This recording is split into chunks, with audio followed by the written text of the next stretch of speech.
Business owners and entrepreneurs that are serious about growing know that they need to invest their time and money in their business to enable it to grow. And deciding exactly what to focus that time and money on is an essential critical skill to making sure that you and your business grow at the fastest rate possible. Deciding what to focus on is a critical skill that could make the difference between growing rapidly, standing still, or even going backwards. And to make that decision, you need to be able to assess all the options available to you and decide which one is going to deliver the most long-term profitable growth in your business. Want to know how to do that? Well, watch this. But before we begin, if I could really quickly ask you to hit the subscribe button so that we can get going. So there is a really famous book called The One Thing that I'm sure a lot of you would have heard of. The synopsis of this book is that the key to extraordinary success is to focus on the one thing daily that's going to drive you closer towards your goal, rather than scattering your attention in multiple directions. So whether you've read this book or not, it's generally accepted that focus is the best thing in terms of achieving your goals. Therefore, you need to be able to pick what one thing it is that you're going to focus on. And especially when you're at the start of a business or you're in a business that's growing, then you are often faced with multiple options, and therefore you need to be able to decide which one thing to focus on. So perhaps you're deciding whether to sell new product ranges, or maybe open in a new location, or perhaps revamp your website. You need to be able to decide which of these is going to deliver the most profit for your business that's going to enable you to grow long term. Because we know that in my 20 years of experience of working in finance, it's the businesses that make the most profit that can invest that profit back into their business that can grow the quickest and therefore generate more profits. So it's a cyclical thing. So most business owners tend to fall into one of two categories when it comes to deciding on the one thing. They either go all out and settle on the biggest, boldest decision that they can, or they shy away from making a decision and they tend to go with just the status quo and generally don't make a decision and don't actually move forward quickly. So business owners that shy away from making decisions, well, they tend to have no growth or very slow growth. And those that take the biggest and boldest decisions, well, they're fraught with risk, lots of hiccups and hurdles and challenges along the way. So they can be very successful, but often they're not, and often these can be the downfall of a business because it tends to have a long-term lasting impact on the cash flow and profitability of the business that can be difficult to recover from. So what both these groups of people have in common is that even the high risk takers and the people that tend to procrastinate and not make a decision is that they are making a decision based on their gut or their preference. They're not making the decision based off solid business plans and financial information that tells them which option is going to deliver the most profit and cash flow in the long run for their business. And this means that neither of them could be making the right decision for their business. So if you're in that situation where you're wanting to grow your business, or perhaps you're just starting your business and you're faced with different routes or different projects that you could participate in. For example, if you want to renew your website or perhaps take on an employee or open in a new location, even if your finances allow you to do this, there really is solid science in just accepting that one thing to do at a time. Because by applying your focus, you will achieve better results and quicker results than trying to spread yourself too thinly and do multiple things at one time. So how do you go about choosing which project to move forward with?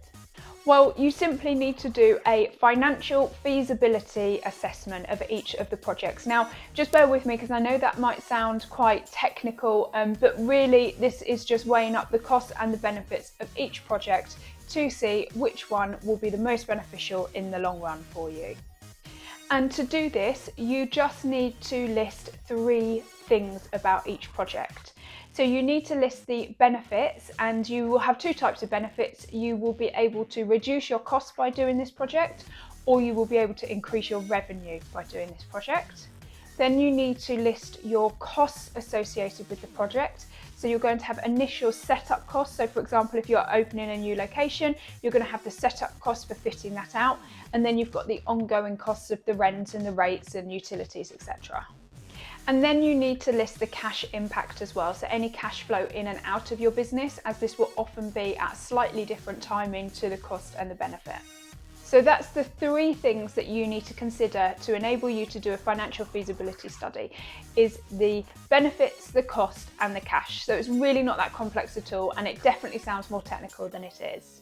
So to get going, all you need to do is start with the benefits, make a list of all of the benefits that you can think of, and then you need to plot the costs over normally a 3 to 5 year period. So if you are doing a longer term project, such as maybe opening a new location where you're going to be signing up to a long-term lease, or perhaps going with a website that you intend to use for the next 5 to 10 years, then make sure that you're doing your time period relevant to whatever cost you're committing to. So if you're signing a 12-year rental contract, make sure that you do your analysis over 12 years. Okay, so now you have a list of all of the benefits, and along the top you've got the time period, and you plotted when those benefits are actually going to occur to you, and you're going to do exactly the same process for your costs. So we've now got our benefits and our costs plotted with the time that they're occurring, but now we need to have a think about cash flow. And the reason why cash flow is really important to consider is because often the payment, the actual time that the money physically leaves your bank or enters your bank account, will be slightly different. So for example, if you offer your customers payment terms or your suppliers offer you payment terms, then the timing will be delayed slightly. So go ahead and add the timing of the cash flow for all of your costs and all of your benefits. Okay, so now we have plotted our benefits and our costs and our cash flow over a 3 to 5 year period, or longer if that's applicable to you. So what we can do now is we can subtract the costs from our benefits over that time period, and that will give us the profitability of this project. And we can do the same with the cash. We can take the cash in and subtract the cash out, and that will give us the cash flow for the project. Now, what's really useful about looking at the cash flow is that you will be able to see over the 3 to 5 year time period where you may have pinch points in your cash flow that you will need extra funding for. So particularly at the start of projects, when you've got larger upfront costs and you're not generating any income from this project yet, it will enable you to see how much money you are short. And if you can't fund that from your existing business, then you may need to go and get a loan or something similar to plug that cash flow gap. But it's also a really good way of checking how long your project is going to take to pay back. So by looking at the profitability over 3 to 5 years, if you're not making that money back within 5 years, then probably it's not the right project to do at your stage of where you are in your business. And if we look at the profitability over the lifetime of the project as well, it will enable you to see if there's a return on your investment, and also you can decide whether that's in a time frame that you're happy with. As a very general rule, the more money you're spending up front, the longer you should take to get that money back. But that isn't always the case. In my experience of working with small businesses, you wouldn't want to be entering into a project that's going to take more than about 3 years to generate your money back. Because whilst your money is tied up in this project, you can't put that money elsewhere. So this is the only thing that you can do in the next 3 years to grow your business. Therefore, you need it to deliver results as quickly as possible. So I have just talked you through how to do a financial feasibility study, also known sometimes as a cost-benefit analysis, for each of the options that you are facing. So make sure you do that for each of the projects that you could proceed with right now, and then you just simply need to pick the one that is going to deliver the most profit and the most cash flow to your business in the long run.